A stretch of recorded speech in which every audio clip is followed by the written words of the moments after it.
de acompañarnos aquí a la doctora Claudia Ruelas. La doctora Claudia Ruelas es médico por la Universidad Autónoma de Guadalajara. Se especializó en geriatría en el Hospital General de la Zona 89 en el IMSS, el cual está avalado por la Universidad de Guadalajara. Actualmente trabaja en el Hospital General Regional 66 de Ciudad Juárez y forma parte de aquí de nuestro equipo ALIA, Centro Integral de Neuropsicología. El día de hoy la doctora nos trae una presentación, una plática de psicoeducación para familiares de pacientes con demencia. Si gustan, la doctora va a dar su presentación y si van surgiendo dudas me las pueden anotar en el chat y nosotros las vamos leyendo al final, ¿sale? Muchas gracias, doctora, y le cedo aquí el micrófono.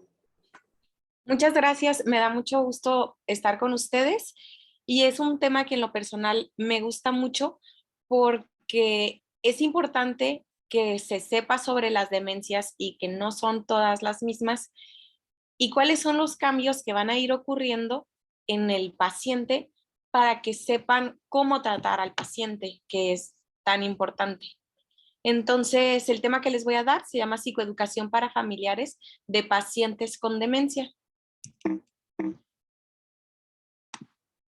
Vamos a iniciar con una introducción breve de qué son las demencias, qué es la demencia, y vamos a hablar, una vez que sepamos los conceptos básicos, en cómo tratar al paciente en cuanto al lenguaje, movilización, higiene, etcétera, y vamos a llegar a una conclusión. Bueno, pues iniciando, ¿qué significa tener demencia? ¿Ok?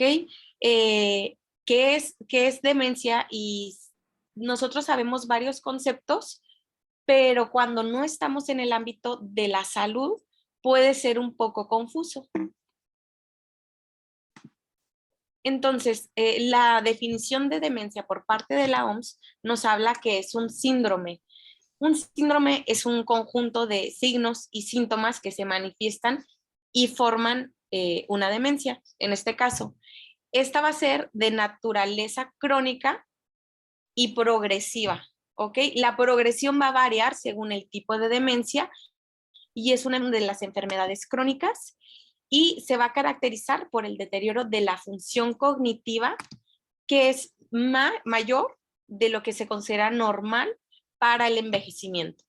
Entonces, como el doctor Itamar ya nos mencionó previamente y de forma correcta, no existe el término demencia senil, ya que hay diferentes tipos de demencia y como la misma definición de la OMS lo dice, únicamente por el envejecimiento no va a ocurrir una demencia, ¿ok? Bueno, en la demencia vamos a ver que afecta a múltiples dominios. Estos son las funciones ejecutivas, la memoria, la orientación del paciente, la comprensión, el cálculo, el aprendizaje y el lenguaje. Ahorita vamos a desarrollar todo esto para que ustedes como familiares comprendan más acerca de qué se refieren estas funciones y estas afectaciones. Bueno, entonces, como ya mencionamos, en las demencias va a haber una alteración cognitiva acerca del pensamiento de las personas, pero también va a haber una afectación en cuanto al control emocional, todas las afectaciones sociales que rodean al paciente y la motivación en hacer las cosas. ¿Ok? Hablando un poquito de la epidemiología de las demencias, es una de las principales causas de discapacidad y dependencia entre las personas mayores, ya que como es una enfermedad progresiva, va a ir aumentando y va a generar discapacidad. En el 2012 se encontró que habían 35.6 millones de personas, de las cuales 58%, o sea, más de la mitad, vivían en países de ingresos bajos y medios, o sea, parte de México estaría incluido. Y además cada año se registran 7.7 millones de casos nuevos de demencia y se calcula que entre un 2 y 8% de la población mayor de 60 años sufrirá de demencia, de algún tipo de demencia en algún momento de su vida. Entonces, pues estos datos nos hablan de que es una enfermedad que va progresando, va creciendo y que está muy en nuestra sociedad, que lamentablemente no se hace el diagnóstico adecuado a tiempo y por lo mismo pues no se puede dar el tratamiento ideal. Entonces, la enfermedad de Alzheimer es la causa de demencia más común y se presenta del 60 al 70% de los casos. De esto se prevé que el número total de las personas con demencia se duplique cada 20 años. Entonces, les digo, es una población bastante grande y se espera un incremento de 65.7 millones en el 2030 y 115.4 millones en el 2050. Entonces, hay que estar preparados y hay que saber cómo actuar con estos pacientes. Y como les menciono, en los países de ingresos medios y bajos, la esperanza de vida aumentará porque esto se debe que al número de personas con demencia va a aumentar. Entonces, habiendo una mayor esperanza de vida, vamos a encontrar el incremento de los pacientes con demencia. Bueno, de forma general y de forma breve, les voy a mencionar algunos tipos de demencia. Las vamos a clasificar en las demencias de origen degenerativo y las demencias de origen vascular. De las de origen degenerativo vamos a encontrar la enfermedad de Alzheimer, la demencia asociada a cuerpos de Lewy, demencia frontotemporal, enfermedad de Pick, demencia asociada a enfermedad de Parkinson, enfermedad de Huntington, parálisis supranuclear progresiva, y vamos a encontrar también las de origen vascular, que son una enfermedad multiinfarto, enfermedad de Binswanger, demencia por infarto estratégico. Y como ya estamos observando, pues aquí no está la demencia senil, porque como ya dijimos, el envejecimiento no va a ser una causa de demencia. Lo que sí hay que tener en cuenta es que si tienes un tipo de demencia, no, no va a cancelar de que pudieras tener otro tipo de demencia. Entonces, sí podemos tener una demencia y que se sobreagregue la enfermedad vascular, ¿ok? Que también es bastante común. En cuanto a los signos y síntomas que van a presentar los pacientes y que hay que estar nosotros pendientes de eso, vamos a ver que vamos a encontrar los pacientes con pérdida de la memoria que se va a manifestar como olvidos de eventos recientes, que es común de que, no sé dónde dejé las llaves, no recuerdo que yo ya te había dicho eso, yo no me acuerdo qué iba a hacer hoy en la tarde o qué desayuné, por ejemplo. Va a iniciar con olvidos de eventos recientes que puede al inicio ser confuso en qué es lo normal, que todo el mundo podemos olvidar por estar distraídos en otra cosa, pero esto va a ser de una forma más progresiva y que con la valoración neuropsicológica se va a distinguir qué es parte de lo normal y qué es anormal. Y como va avanzando la enfermedad, estos problemas de la memoria pueden ir aumentando en cantidad y más adelante también afectan los eventos tardíos de la memoria. También vamos a encontrar problemas de la orientación, que va a ser muy común que los pacientes lleguen a perderse. No sé si ustedes han visto, pero que se pierdan adultos mayores es muy, muy común. Y luego hay grupos en Facebook o lugares de, este señor, se perdió mi abuelito porque se salió y ya no supo cómo regresar, o de ancianos perdidos. Entonces, este tipo de situaciones es los que vamos a saber cómo tratarlos como familiares, ¿ok? También pueden confundir lugares de que los llevan a un lugar y ellos creen que están en otro lugar que no es en el que están. Y eso los va a llevar nuevamente a perderse, o que ellos creen que la casa en donde su hija los cuida es la casa de ellos, donde ellos crecieron, donde ellos vivieron, cuando en realidad es la casa del hijo, ¿ok? También va a haber una dificultad para planificar,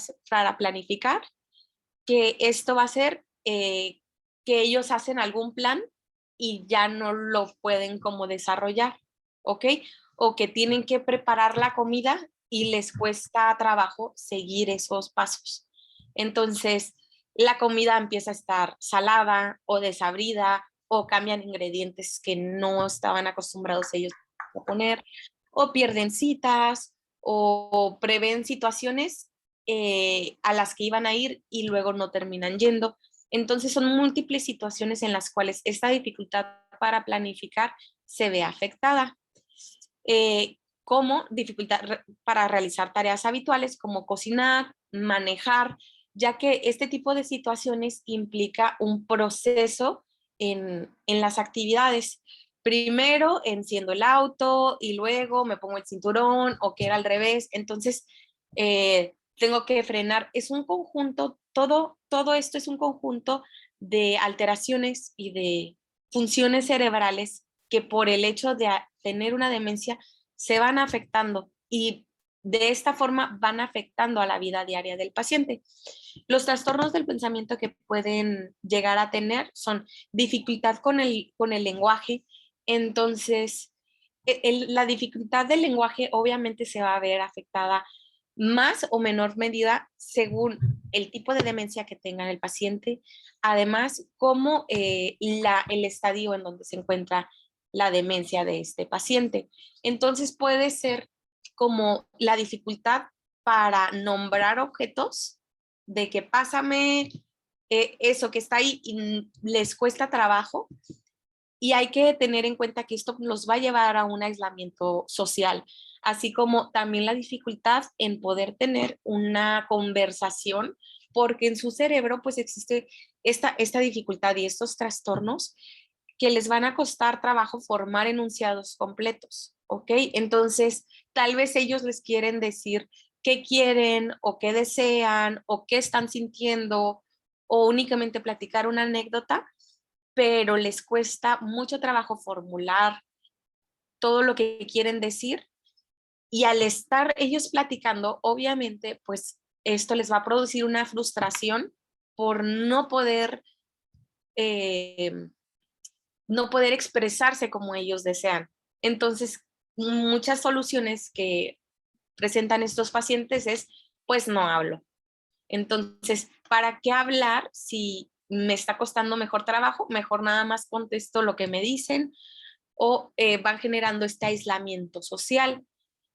Parte de esto también va a haber cambios en la personalidad, en donde los pacientes muy comúnmente generan depresión. Obviamente ahorita les estoy hablando del lenguaje, pero también se va a ver afectado, por ejemplo, la continencia o, u otras actividades que todo van a estar generando, obviamente, dificultad y emociones en los pacientes. Entonces, no es difícil, digo, no es fácil y es muy difícil tú sentirte con estos cambios en tu cuerpo y cómo vas perdiendo parte de ti mismo. Entonces, hay que ser muy empáticos con estos pacientes. Entonces, como les decía, cambios en la personalidad que vamos a encontrar puede ser de que haya un aplanamiento emocional y esta puede ser una de las de los síntomas que presentan los pacientes con depresión, con demencia. Entonces, en menos ocasiones se van a ver contentos o eufóricos o tristes o les dicen algo y es, no, hazte para allá. No, ya no quieren hablar o le dicen, ay, mira, abuelito, te quiero mucho, vine a visitarte. Ok, entonces van generando un aplanamiento emocional, así como pueden haber cambios del comportamiento habitual. Lo que es el paciente ya tiene su personalidad preestablecida, como él se comportaba con las personas y ahora está más irritable o está más enojón o al contrario, nada más está tranquilo y sonriente y nada más se ríe de lo que le mencionan. Puede ser, esta nosotros la llamamos como una risa social, como por ejemplo cuando vamos a otro país y que no entendemos bien lo que nos dicen y nosotros nada más sonreímos y nos reímos como para a ver si le atinamos a lo que nos están tratando de decir. Algo similar sucede con estos pacientes. Al no estar comprendiendo lo que está sucediendo, pues nada más sonríen y asienten. En cuanto a los cambios de la personalidad, también vamos a tener varias complicaciones como alteraciones en el ciclo sueño-vigilia, en que el paciente llegue a presentar varios delirios como de persecución, de robo, etcétera, que eso lo vamos a ver en otra plática más adelante, porque sí son muy importantes. Ya hablando acerca de las etapas de la demencia que vamos a nosotros a encontrar y que vamos a aprenderlas a clasificar nosotros como familiares, uno es que puede pasar desapercibida. Esto puede ocurrir por ser lo social que se cree ya de los ancianos, ¿ok? Entonces, es viejito.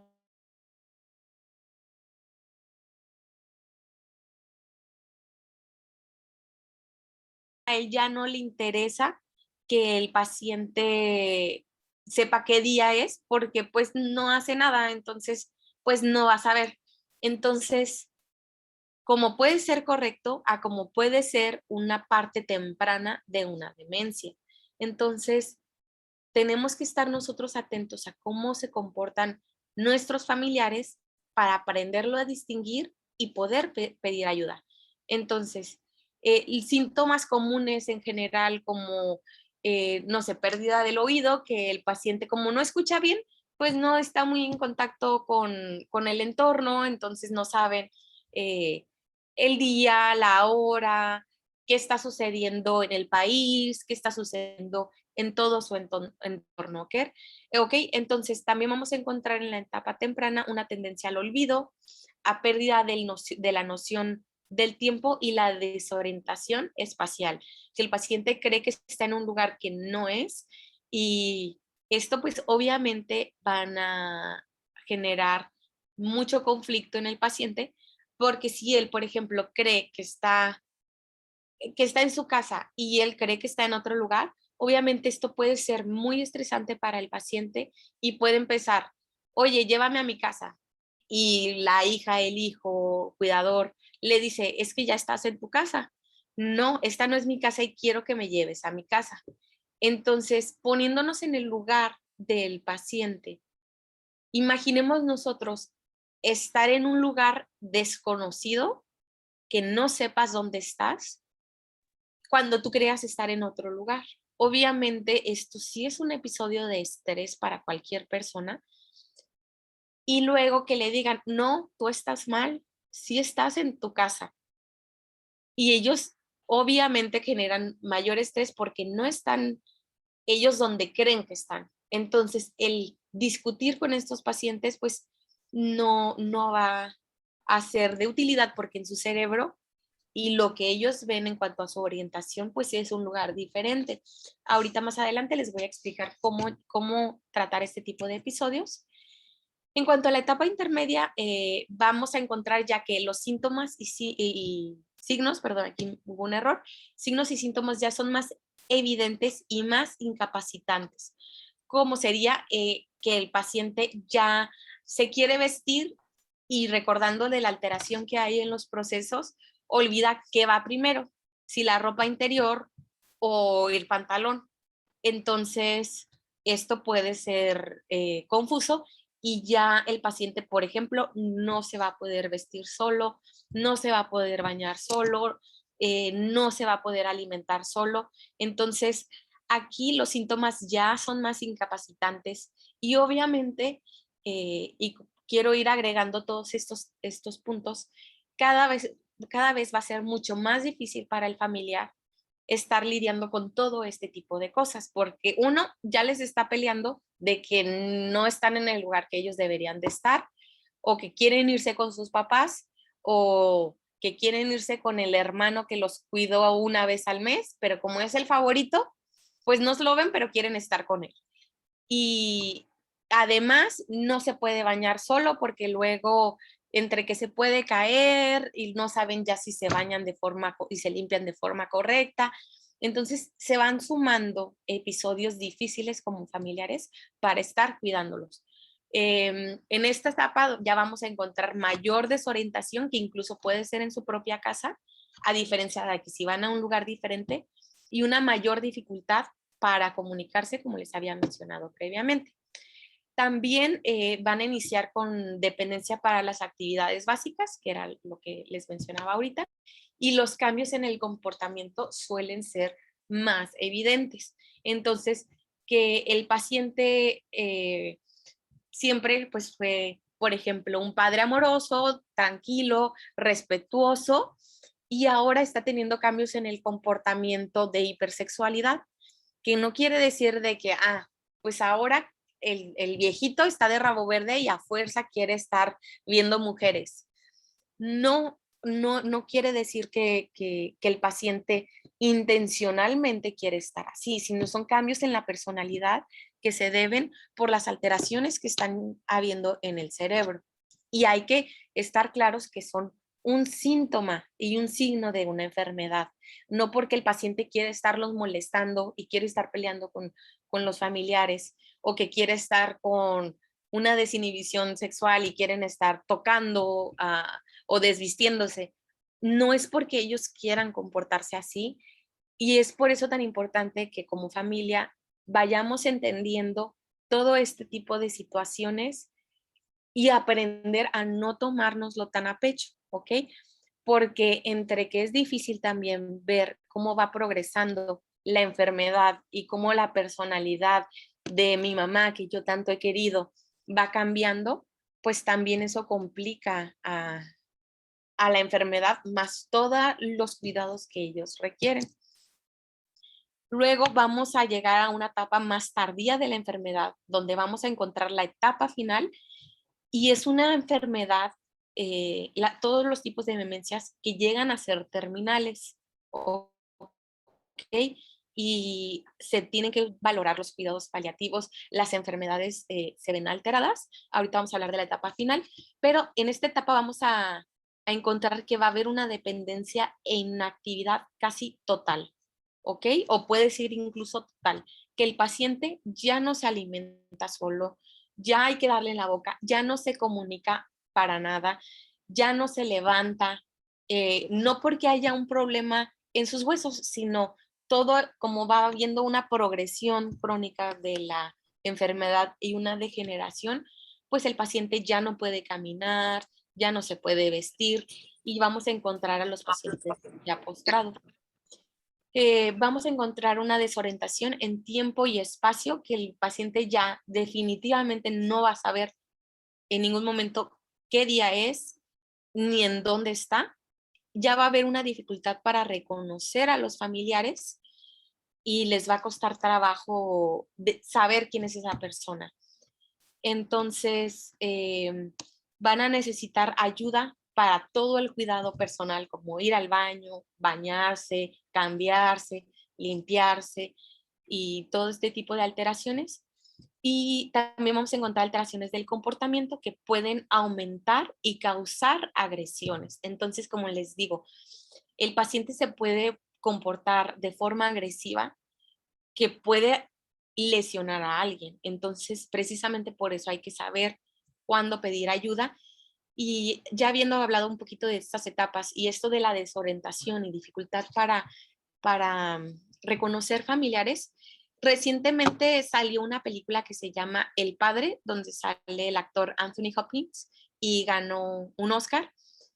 Esta película me pareció muy interesante porque hace un equilibrio en cuanto a qué siente el paciente y esa confusión en cuanto a que tú como espectador tampoco estás entendiendo. Entonces empieza la película y dices, bueno, pues son el papá y la hija, todo en orden, ¿ok?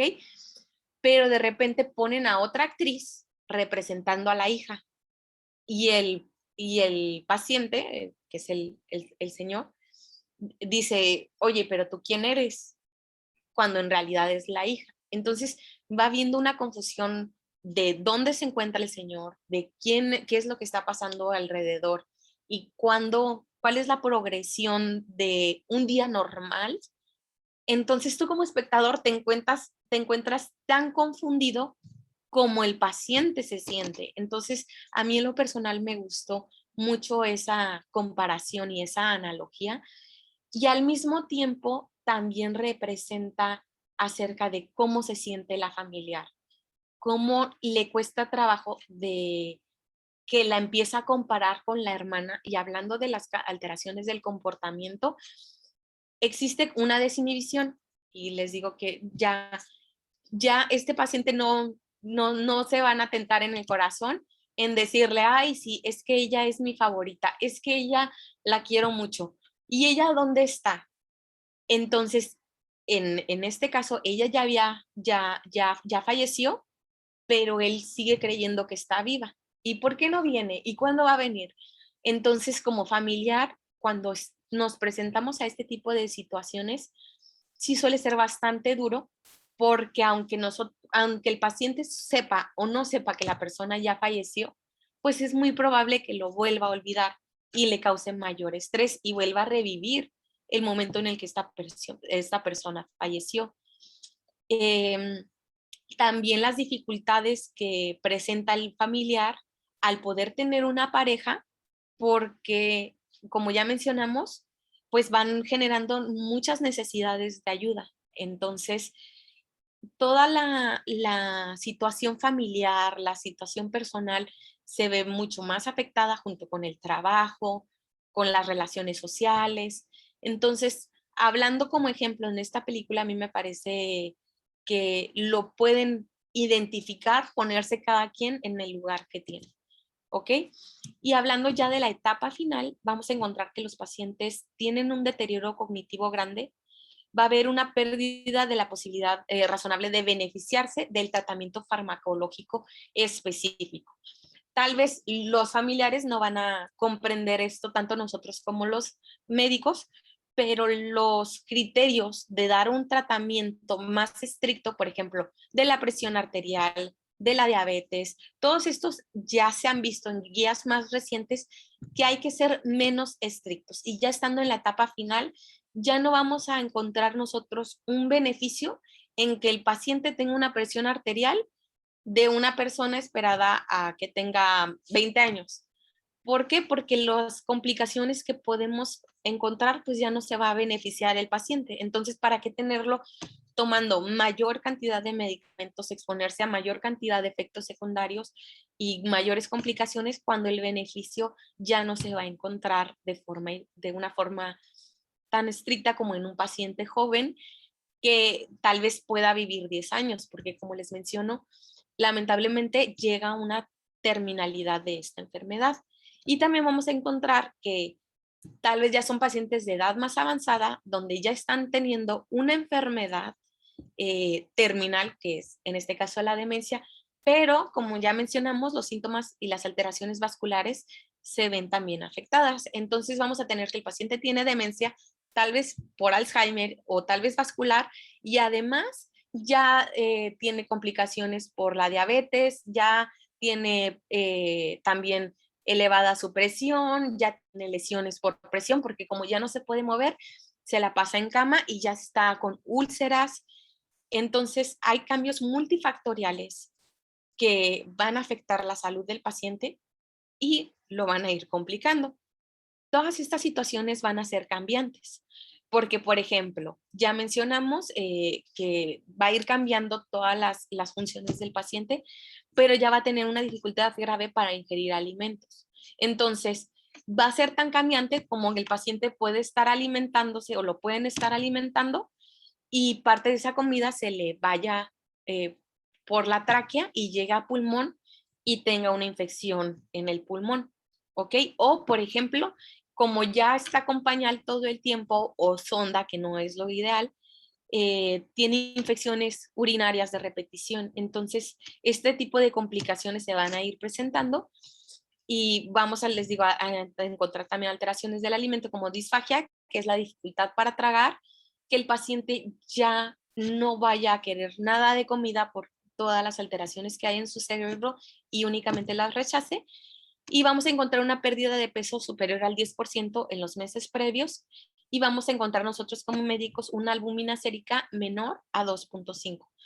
Esto para ustedes pueden ser solo números, pero para nosotros como médicos nos van a llevar una relación en cuanto a cuál es la esperanza de vida que le queda al paciente. ¿Ok?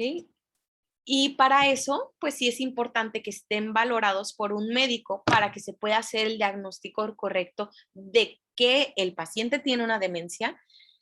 Y lo que estamos más enfocados en esta plática es nosotros como familiares del paciente que ya se le hizo el diagnóstico de demencia, ¿cómo voy a tratar yo a mi paciente? ¿Ok? Bueno, puse esta imagen de la Academia de Psicoterapia que me gustó mucho. Vamos a nosotros a validar a nuestro paciente. ¿Qué significa validar? Validar es confirmar una emoción, puede ser la validación emocional, que es al ser empático con el paciente, voy a comprender yo y voy a validar.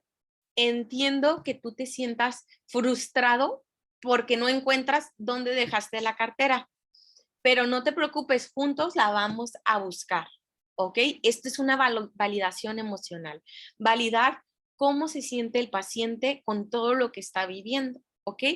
La validación conductual es comprender por qué el paciente se está comportando como se está comportando, ¿ok? Porque está enojado si yo le estoy diciendo, oye, es que esta es tu casa y aquí nos vamos a quedar, ¿ok? Y yo ayudarlo a que esté, o que se ponga a buscar sus cosas porque cree que se las robaron.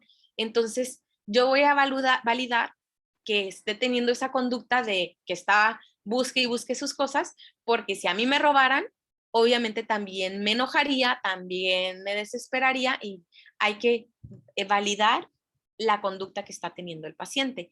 O en el caso que no es tan sencillo como una conducta sexual, ok, a pesar de que yo soy la hija, él no debería de tener una conducta sexual hacia mí, pero yo comprendo esta conducta porque es un cambio en su cerebro y no porque él se quiera comportar así. Y en la cognitiva sería un poquito más de comprender lo que está pasando y cómo él está llevando cognitivamente este tipo de alteraciones. Aquí la neuropsicóloga me podría corregir un poquito más al respecto, pero lo que yo quiero dar a entender con esto es que vamos a validar las emociones que estamos teniendo con el paciente. Entonces, validarlo, que él sigue siendo una persona que a pesar de que ya no se pueda comportar o valer por sí mismo, nosotros valer a la persona, ¿ok?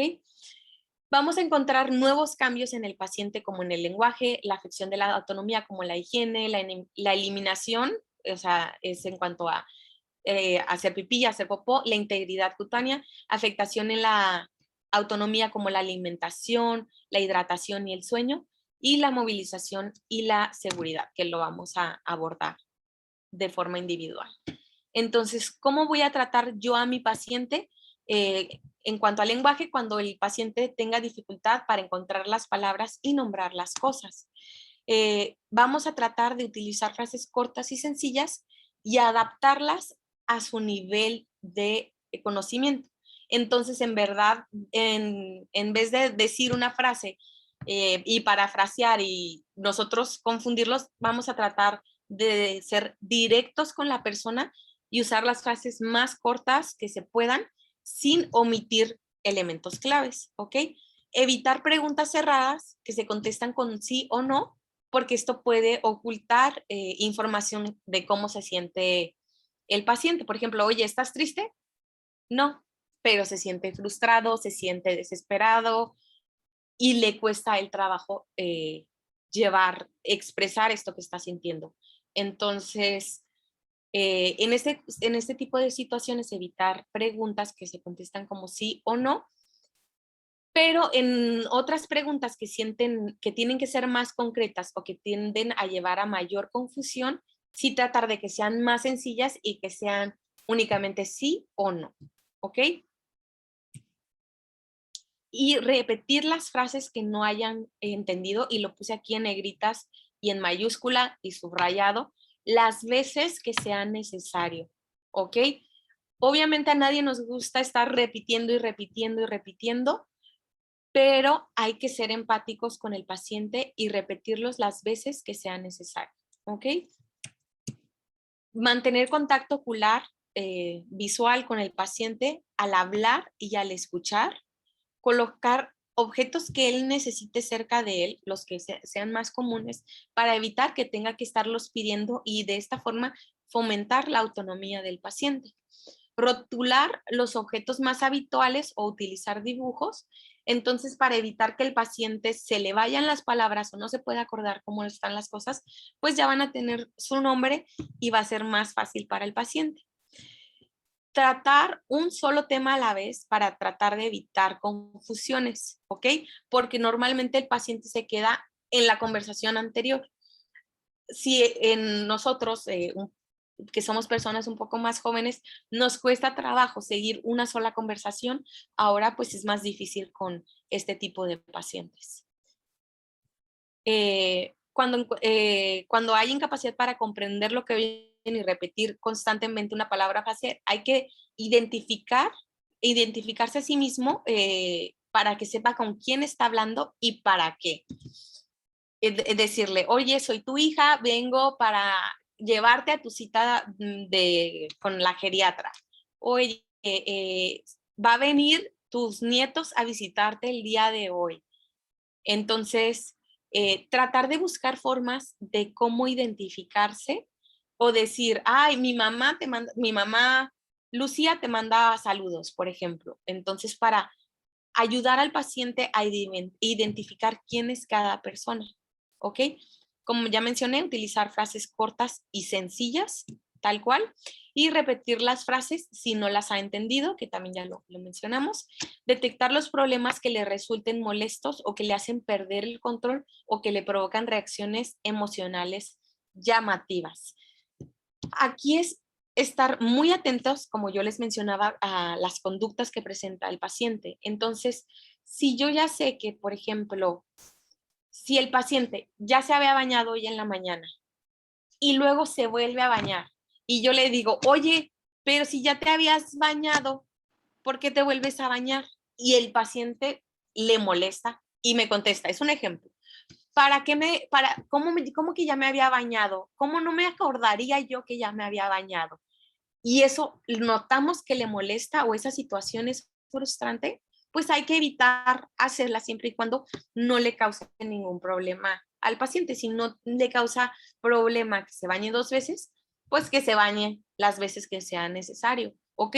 O si hay algún familiar o algún problema con alguien que le causa mayor irritación o algún tema en específico, pues como les mencionaba, cuando falleció cierta persona o alguna persona con la que cuando el paciente pudo haber tenido conflictos en juventud, evitarlos para evitarles estas alteraciones emocionales.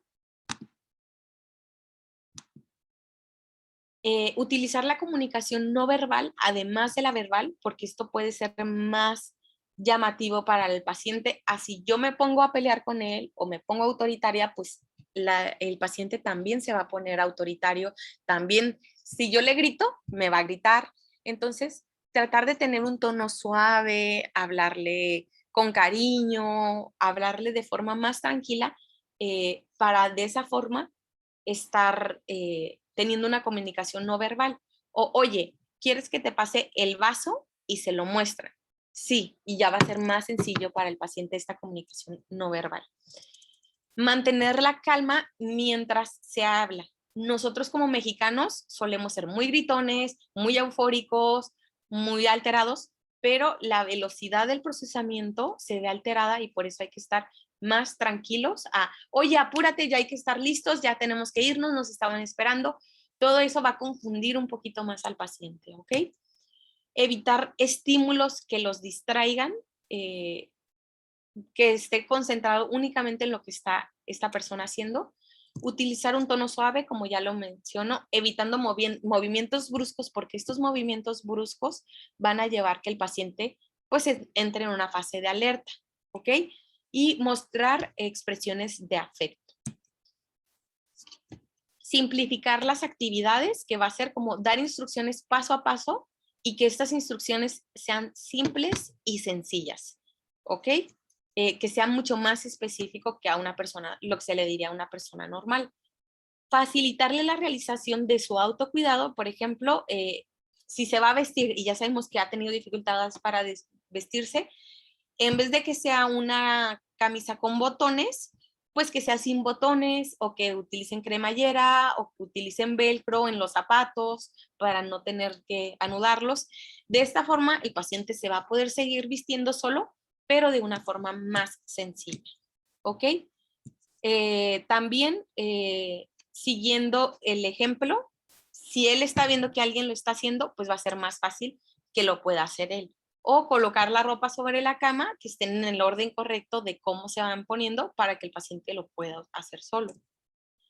Etiquetar la ropa para favorecerle su denominación, que pueda decir, si quiero la playera, quiero el pantalón. Y esto va a disminuir la ansiedad del paciente. ¿Cómo prevenir y reducir reacciones que pueden ser agresivas? Es mantener la calma, empleando un tono de voz más suave que el de costumbre, explicando qué se va a hacer cuando se esté haciendo algún tipo de actividad.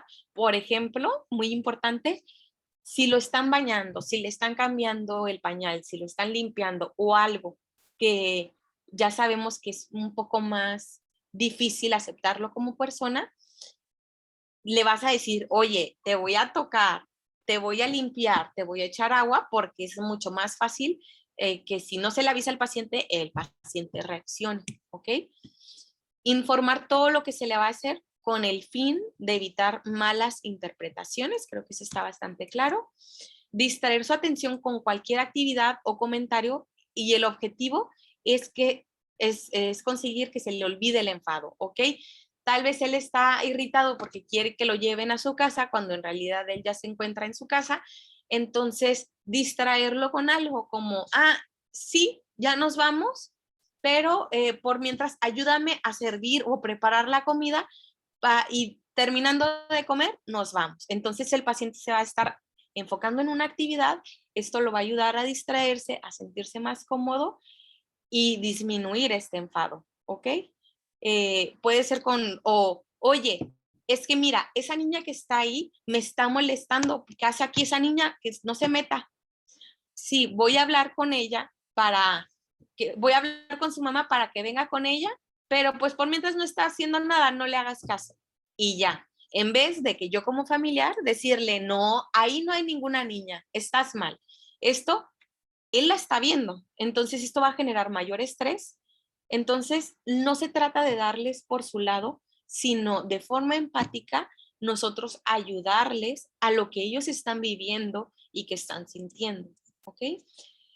Sugerirle que en vez de comportarse de esa forma, sugerirle que en vez de comportarse de esa forma, intentar explicar o contar cuál es el problema y cuál es la causa de que te sientas así. Digamos, si le está gritando al nieto o a la señora que hace el aseo que le robó algo, por ejemplo, a ver, explícame por qué le estás gritando.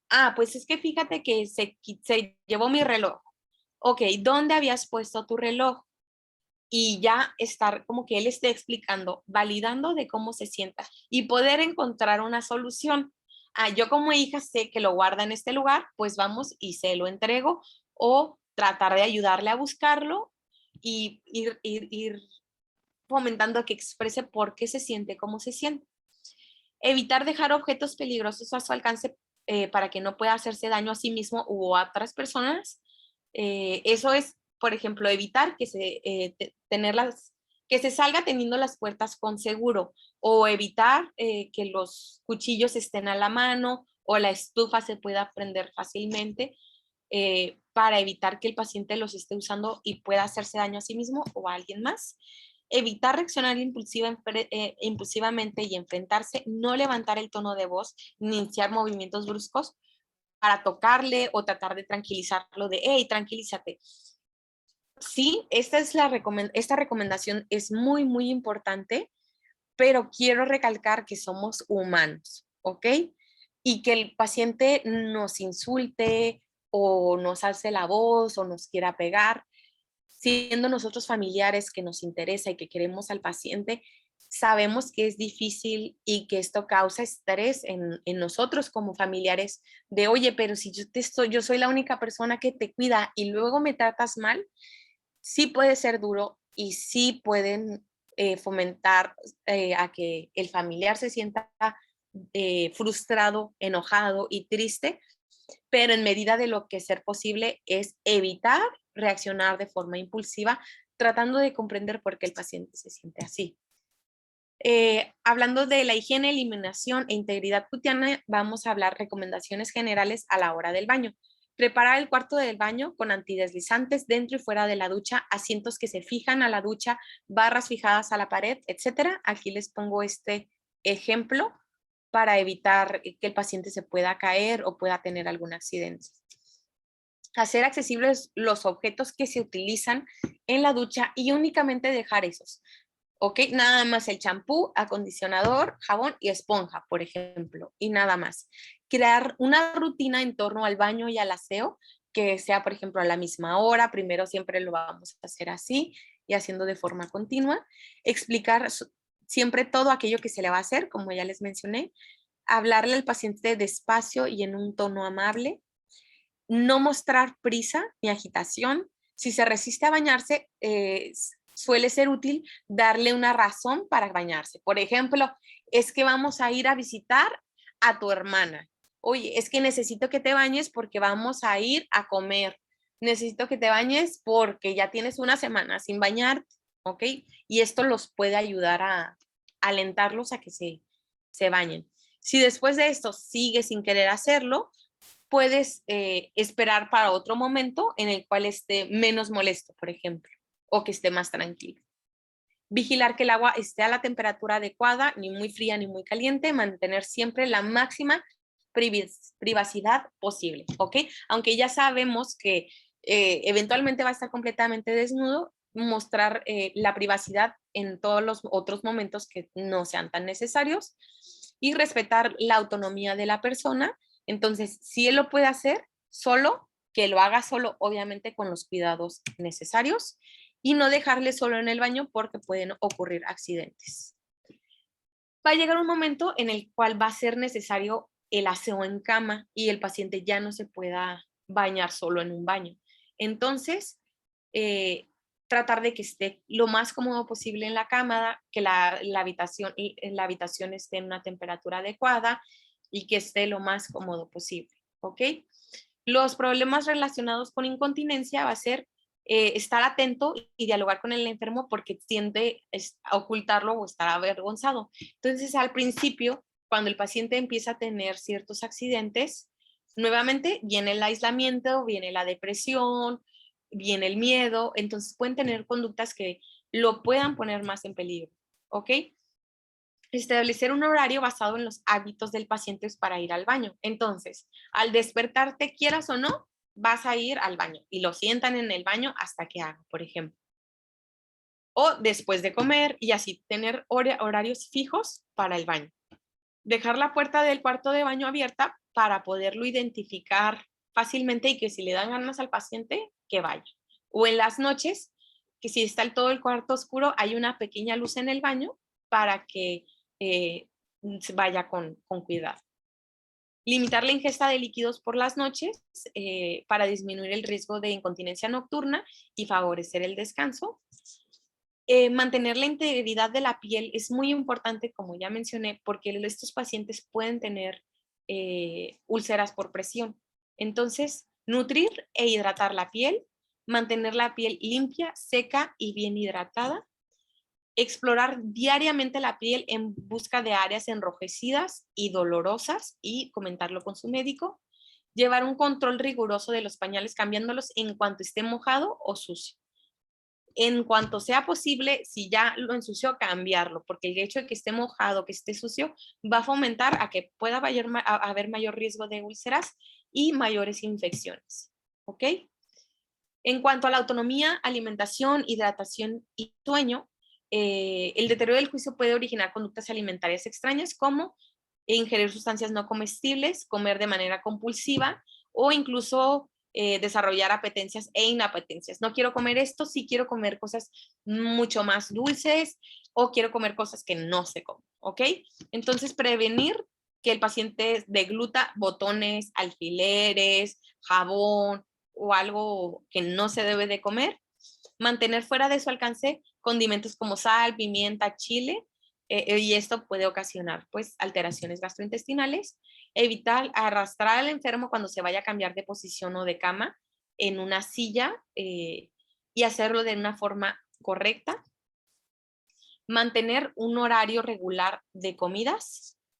Intentar darle el espacio para comer y la calma, y que sean sus comidas favoritas, ¿ok? Como ya mencionamos, aquí en este tipo de pacientes ya no vamos a ser tan estrictos en la dieta, que él coma lo que le gusta y que disfrute comer, porque de que no coma nada a que coma lo que le gusta, pues vamos a preferir que coma lo que le gusta, ¿ok? Comer en un ambiente tranquilo y relajado, ¿ok? Que el paciente no esté con estrés de que tengo que comer rápido, pues mejor ya no quiero comer, que esté lo más tranquilo de ser posible acompañado, o que lo que al paciente lo haga sentir más tranquilo. Comprobar la temperatura de la comida para evitar quemaduras y obviamente pues la comida fría también.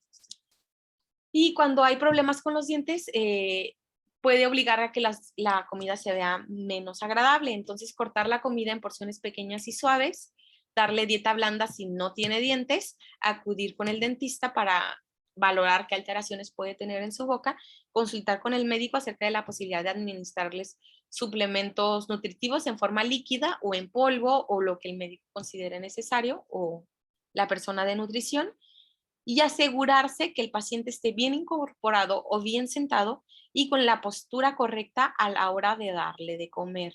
Para nosotros como médicos y más como geriatras, esto es diario. Siempre estamos nosotros lo más atentos a que el paciente coma completamente sentado. Como ya mencioné, parte de la fisiología, puede haber cambios en la deglución de los pacientes. Ahora, si el paciente está poquito acostado o completamente acostado, va a aumentar mucho más el riesgo de que la comida se vaya por el pulmón y pueda ocasionar infecciones graves, ¿ok? Entonces, para nosotros esto es muy, muy importante, que el paciente siempre que coma, coma bien sentado. Y medidas básicas de higiene del sueño van a ser tratar de crear una atmósfera agradable y relajante que invite a dormir de una forma cómoda, ¿ok? Tratar de aumentar el ritmo de la actividad durante el día para que a la hora de que se duerma esté cansado y pueda dormir bien, porque es común de que, como ya no puede hacer nada, pues se la pasa dormido en el día y en la noche ya no puede dormir, o nada más está durmiendo varias siestas bastante largas y ya no tiene un ritmo adecuado del sueño. Llevarle al baño antes de acostarse, evitar bebidas que contengan cafeína después de las 5 de la tarde, y sobre todo bebidas que tengan alcohol, porque esto puede alterar ciertas fases necesarias del sueño, ¿ok? Si la persona se despierta durante la noche, tratar de tranquilizarla y enseñarle que es de noche, que afuera aún sigue oscuro y mejor que se duerma, ¿ok? Porque nuevamente vamos a encontrar alteraciones del sueño y en la noche va a ser mucho más difícil que alguien esté vigilándolo, que no se vaya a salir, que vaya a hacer algo en la cocina, que vaya a abrir la llave del gas, etc. Tener la habitación, objetos que sean conocidos o familiares, fotografías por si se despiertan por la noche, sepan que están en su cama, que están en su casa, que están en un lugar seguro. Dejar una pequeña luz encendida durante la noche para que puedan reconocer el lugar de una forma más rápida, pero que sea pequeña, que tampoco le interfiera con el sueño.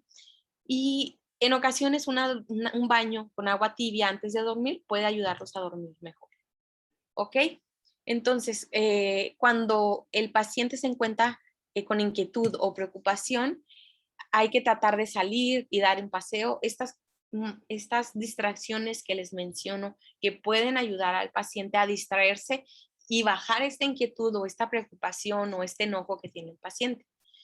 Ver un álbum de fotos que lo puede ayudar a recordar y sentirse más tranquilo, transmitir seguridad y no su misma inquietud. Entonces, si el paciente está inquieto por algo que está pasando y uno se siente inquieto por cómo está el paciente, pues nada más se va a fomentar a que esté más inquieto. Entonces, nuevamente utilizar el lenguaje no verbal para tranquilizarlo, no presionarlo a que haga las cosas, hacer entender que lo comprendemos y por qué se siente como se siente, validando sus emociones y ofrecerle cariño y apoyo. En cuanto a la movilización, fomentar el ejercicio para disminuir la tensión y favorecer el descanso, promover los paseos, procurar que lleve un calzado ancho y cómodo y proporcionarle elementos de apoyo en caso de que los requiera, y de preferencia que estos sean valorados por un médico, ¿ok? O alguien en rehabilitación. Cuente que cuando esté encamado el paciente, cambios posturales y ejercicios pasivos y activos, ¿ok? Esto es para fomentar la movilización articular, evitar úlceras por presión, evitar daño muscular, y esto es muy, muy importante, ¿ok?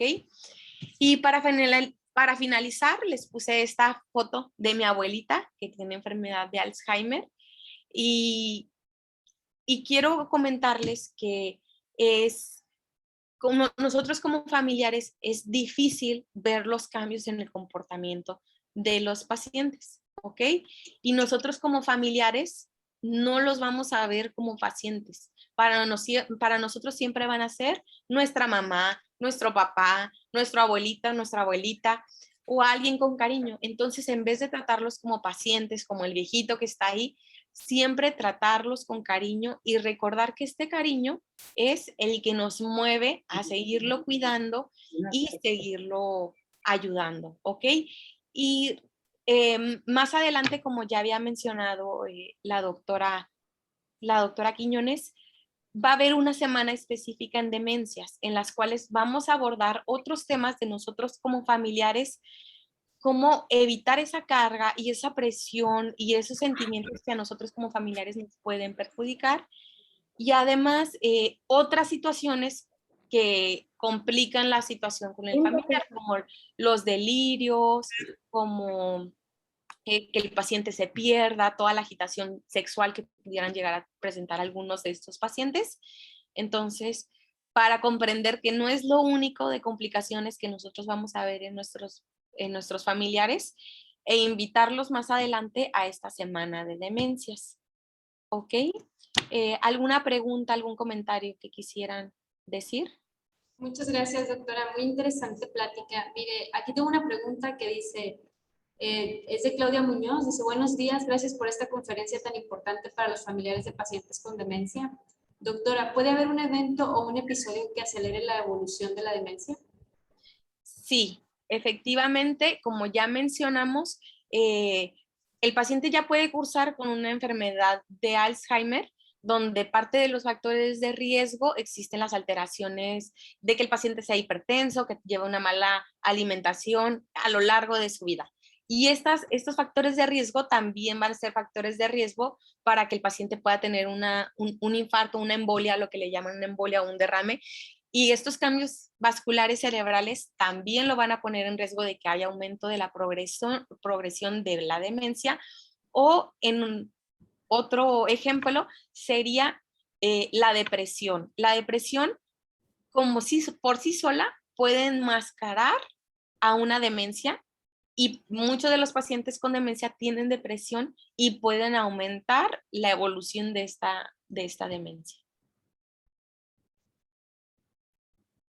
Muy bien. Muchas gracias, doctora. Tengo aquí varios comentarios donde nos dicen que la charla está muy interesante. Y me dicen aquí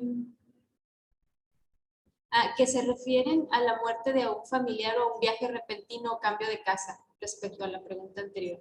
Sí, sí, definitivamente. El cambio de casa de un familiar, o que lo estén moviendo de lugar, va a ser mucho más difícil para el paciente tratar de recordar. Entonces, si ellos ya están acostumbrados a vivir en su casa, por ejemplo, definitivamente el moverlo y cambiarlo de lugar, él ya no va a reconocer el lugar donde está, y pueden empezar con ideas delirantes de me tienen secuestrado, aquí yo no vivo, me tienen secuestrado, me quieren matar, y empiezan a hacer ideas delirantes bien estructuradas, y va a aumentar episodios del comportamiento, de agitación, lo cual va a empeorar el estado del paciente. También la muerte de un familiar lo puede agitar más y lo puede hacerse sentir peor. Entonces, sí tener cuidado con este tipo de situaciones y precisamente por eso esta charla es saber cómo actuar en esas situaciones. Muchas gracias, doctora. Tenemos aquí comentarios de Guillermo González diciendo que muy buenas sus explicaciones. Igual de Gabriela Chávez. Y tenemos una pregunta de Itamar que nos dice, felicidades por su plática, doctora, muy interesante. Una duda. Como personal de salud, ¿cómo podemos educar a los cuidadores o familiares que infantilizan a las personas que viven con algún tipo de demencia? Muy bien, es muy común que nosotros como geriatras escuchemos, ay, es que ya se vuelven niños. No, no se vuelven niños, no hay que quitarle todos esos años de trabajo, todos esos años de vida, de problemas, de momentos bonitos al paciente y al contrario, hay que reconocerlos y precisamente entender que estos cambios se deben a una enfermedad y ayudarlos con a sobrevivir esta nueva etapa de su vida, que no se trata de una nueva infancia, sino de una vejez. Muchas gracias, doctora. Aquí también nos dice que muchas gracias. Dice Brenda que sale que muchas gracias. Información de mucha utilidad para los que estamos relacionados con personas mayores. Y tenemos una pregunta de Mónica Frutos que dice, buen día, ¿qué tipo de actividades recomienda para mantenerlos despiertos y no alterar su ciclo de sueño? O también cuando están desbordados o frustrados.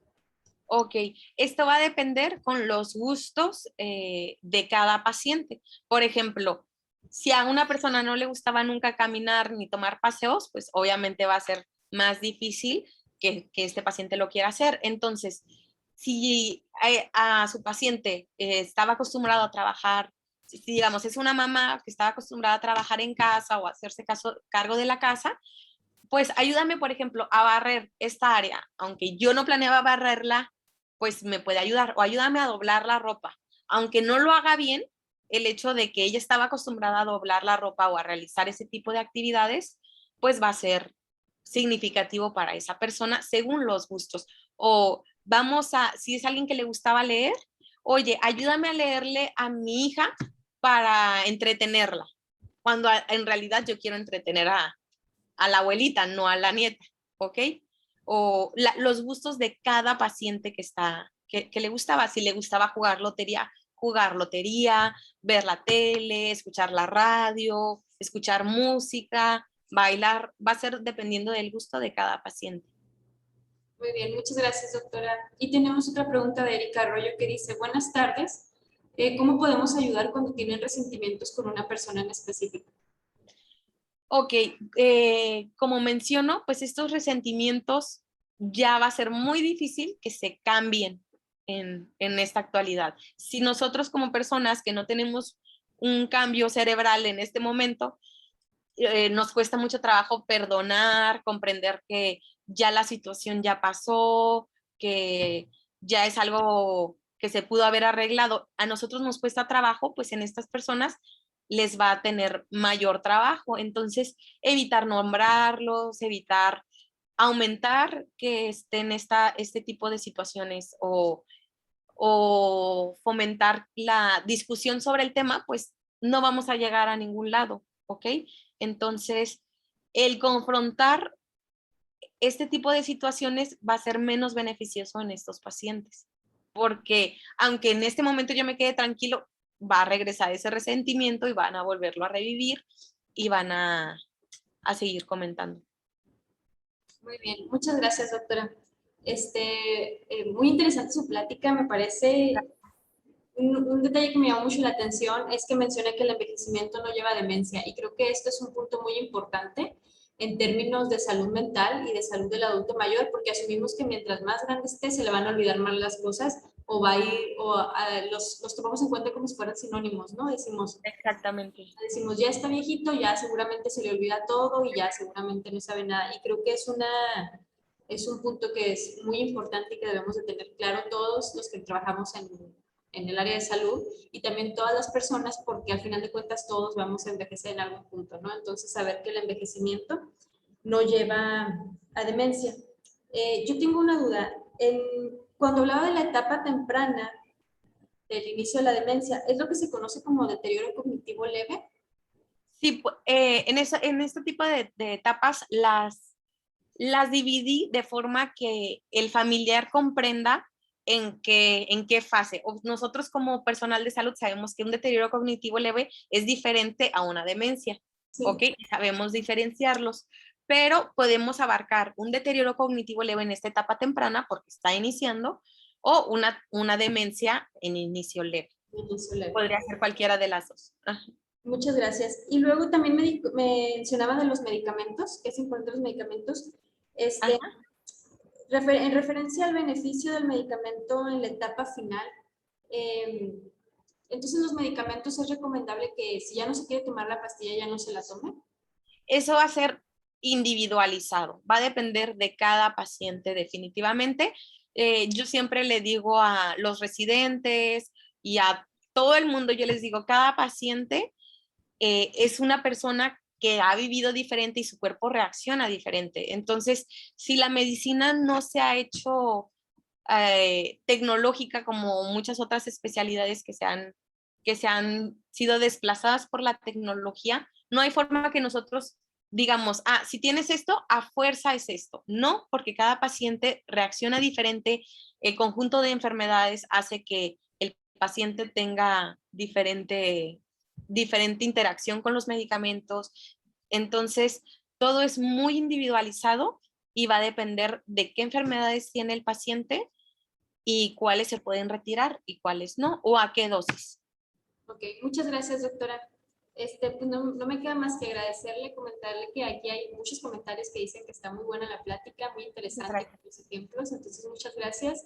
Y ya nada más para terminar respondiendo a la pregunta de Gabriela, sí, Gabriela, la plática queda registrada, tenemos una página de Facebook que se llama Alias Centro Integral de Neuropsicología, también estamos en Instagram y recientemente abrimos un canal de YouTube donde está la plática del doctor Itamar de la semana pasada y a partir de hoy va a estar la plática también de la doctora Claudia Ruelas y donde es de acceso libre y la pueden compartir si gustan. Les agradezco a todos por estar aquí.